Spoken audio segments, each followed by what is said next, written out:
Hello दोस्तों, मेरे channel में आपका स्वागत है। आज मैं आपको सुनाने जा रही हूँ देवसैनी एकादशी की पौराणिक व्रत कथा। एक बार धर्मराज युधिष्ठिर ने कहा, हे केशव, आषाढ़ शुक्ल एकादशी का क्या नाम है?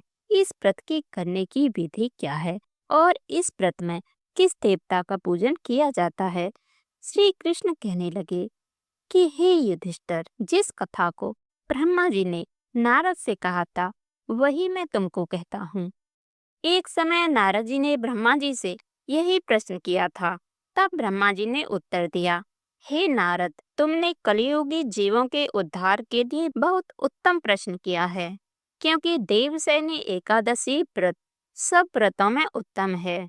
इस व्रत से समस्त पाप नष्ट हो जाते हैं और जो मनुष्य इस व्रत को नहीं करते वे नरकगामी होते हैं। इस व्रत के करने से भगवान विष्णु प्रसन्न होते हैं। इस एकादशी का नाम पद्मा है। अब मैं तुमसे एक पौराणिक कथा कहता हूँ, तुम मन लगाकर सुनो। सूर्यवंश में माधांता नामक एक चक्रवर्ती राजा हुआ करता था। वह सत्यवादी और महान प्रतापी था। वह अपनी प्रजा का पुत्र की भांति पालन किया करता था। उसकी सारी प्रजा धन धान से भरपूर और सुखी थी। उसके राज्य में कभी अकाल नहीं पड़ा था। एक समय उस राजा के राज्य में 3 वर्ष तक वर्षा नहीं हुई और अकाल पड़ गया। प्रजा अन्न की कमी के कारण अत्यंत दुखी हो गई। अन्न के न होने से राज्य में यज्ञ आदि भी बंद हो गए। एक दिन प्रजा राजा के पास जाकर कहने लगी कि हे राजन, सारी प्रजा त्राहि त्राहि पुकार रही है, क्योंकि समस्त विश्व की सृष्टि का कारण वर्षा है। वर्षा के अभाव से अकाल पड़ गया है और अकाल से प्रजा मर रही है। इसीलिए हे राजन, कोई ऐसा उपाय बताओ जिससे प्रजा का कष्ट दूर हो।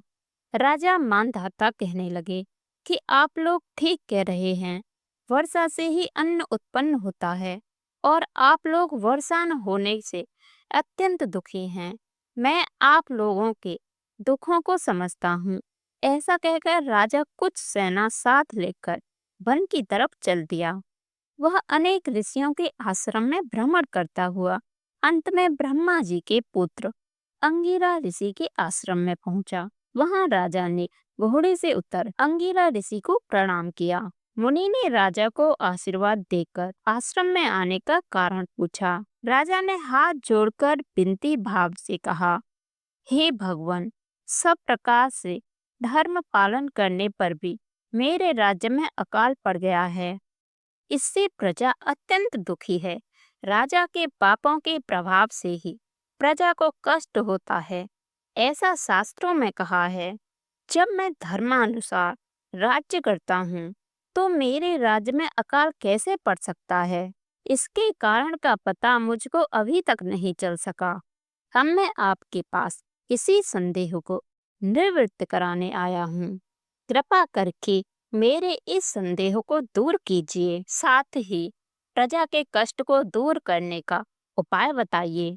इतनी बात सुनकर ऋषि कहने लगे कि हे राजन, यह सतयुग सब युगों में उत्तम है। इसमें धर्म के चारों चरण सम्मिलित हैं, अर्थात इस युग में धर्म की सबसे अधिक उन्नति है।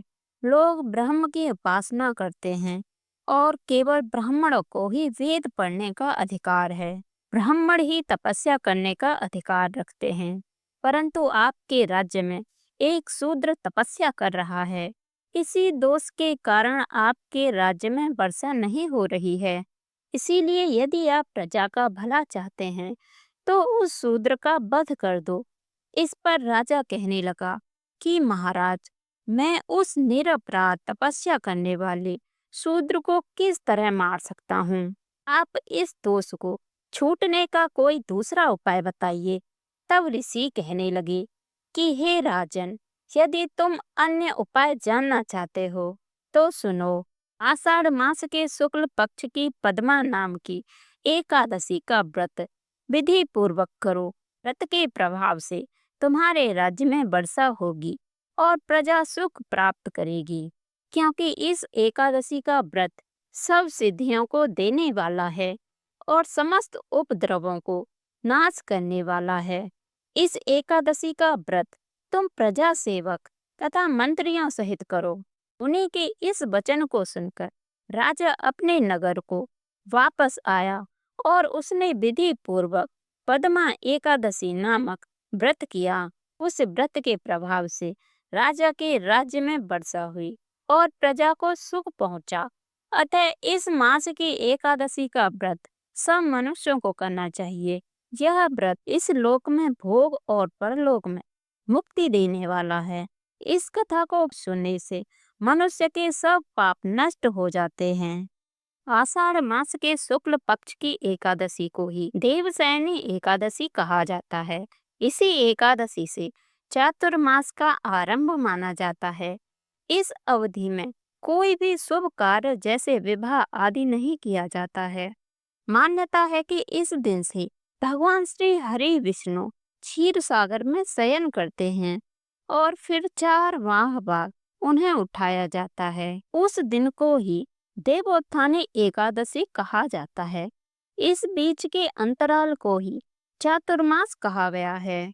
देवशयनी एकादशी को देवशयनी माह एकादशी, थोली एकादशी, हरिदेव शयनी, पद्मनाभा शयनी तथा प्रमोदनी एकादशी भी कहा जाता है। वीडियो अच्छी लगी हो तो वीडियो को लाइक जरूर करें।